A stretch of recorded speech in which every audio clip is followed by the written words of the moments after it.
Mga kababayan, welcome back sa Hashtag Walk with Lan, ang channel na laging handa sa laban para sa katotohanan. Ngayon, may epic na balita. VP Sara Duterte panalo ulit. Tinibag niya si Senador Riz Hontiveros sa bagong impeachment drama. Luhaan at napaluhod. Abangan niyo yan.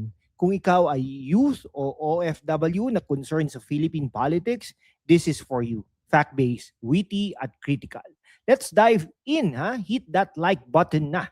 Mga friends, sa mundo ng politika, parang wrestling match. May underdog, may champion, at laging may plot twist. Ngayon, spotlight sa VP Sara Duterte versus Senator Riza Hontiveros.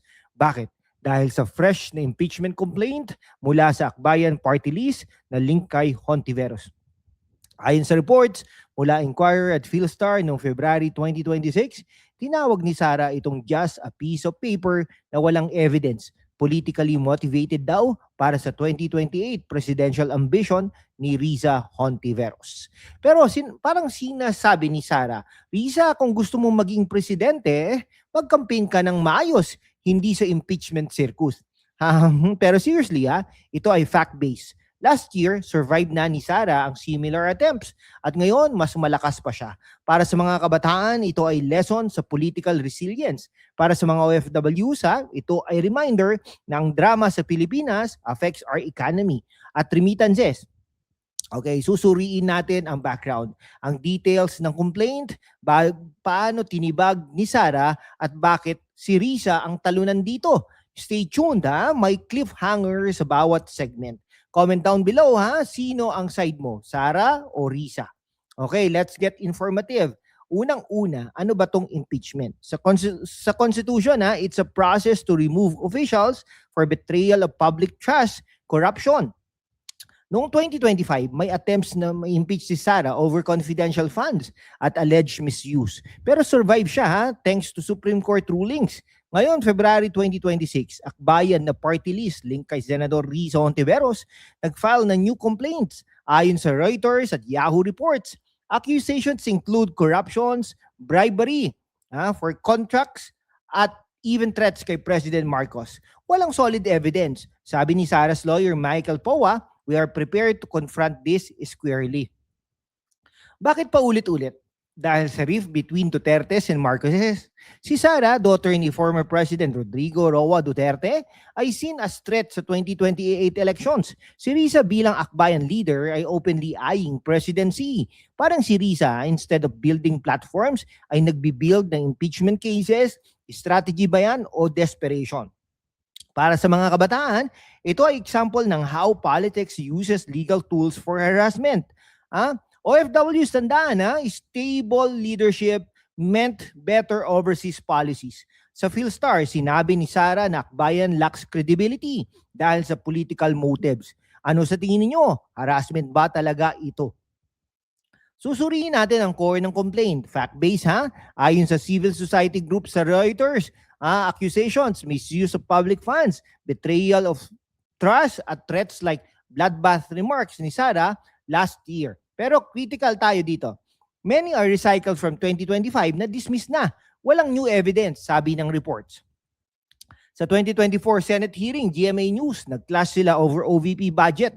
Si Riza questioned duplicate programs, pero si Sara defended it as necessary for education at social services. Parang sinasabi ni Riza na bakit may children's book with your name. At si Sara kasi effective. But seriously, ito ay politicizing ng budget as per Sara. Si Riza as opposition senator ay dapat focus sa real issues like West Philippine Sea o inflation, pero bakit laging personal attack kay Sara? Sa YouTube video ni Hontiveros sa ANC, sinabi niyang challenging ang impeachment post SC ruling, admitting it's harder now, meaning weak ang case. Para sa retention, imagine mga kababayan kung si Sara ang napaluhod, pero hindi, siyang standing tall. Share nyo sa comment section ang inyong take. Dito tayo sa highlight. Paano panalo si VP Sara sa kanyang video message sa OVP Facebook, February 2026? Tinawag niyang politically motivated harassment ang complaint, linking it directly sa 2028.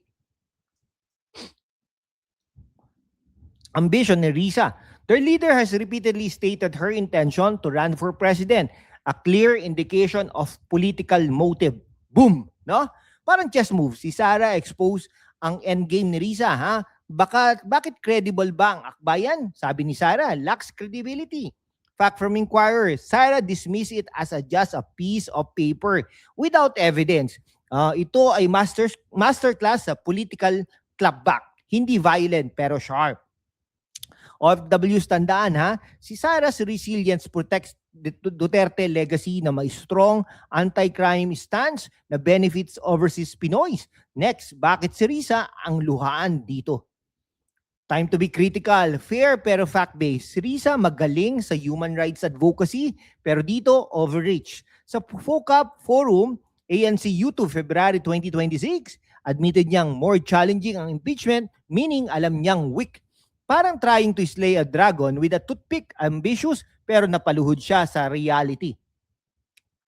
Politicizing impeachment abuses the Constitution as per Sara. Akbayan as leftist group should focus on real people issues, hindi personal vendetta. Sa Facebook post at CDN Digital, maraming netizens agree, di mananalo si Risa sa eleksyon, kaya impeachment na lang.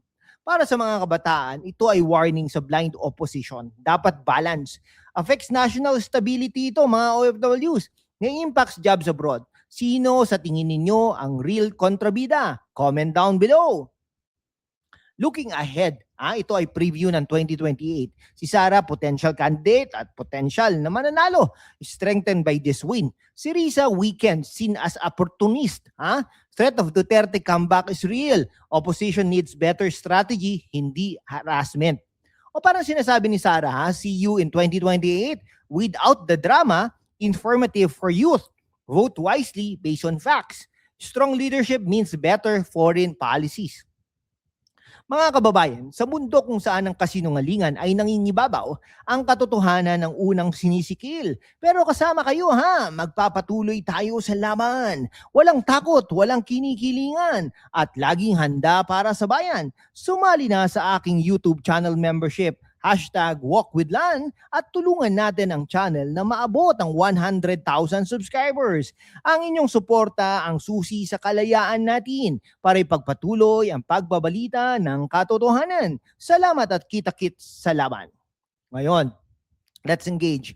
Basahin ko mga komento, no? Sa ating video, bakit laging si Sara ang target? Ang sagot natin dyan dahil strong siya. Share nyo ang inyong stories bilang OFW o kabataan sa politics. Susunod na vida, deeper sa Marcos Duterte Reeve. Subscribe na.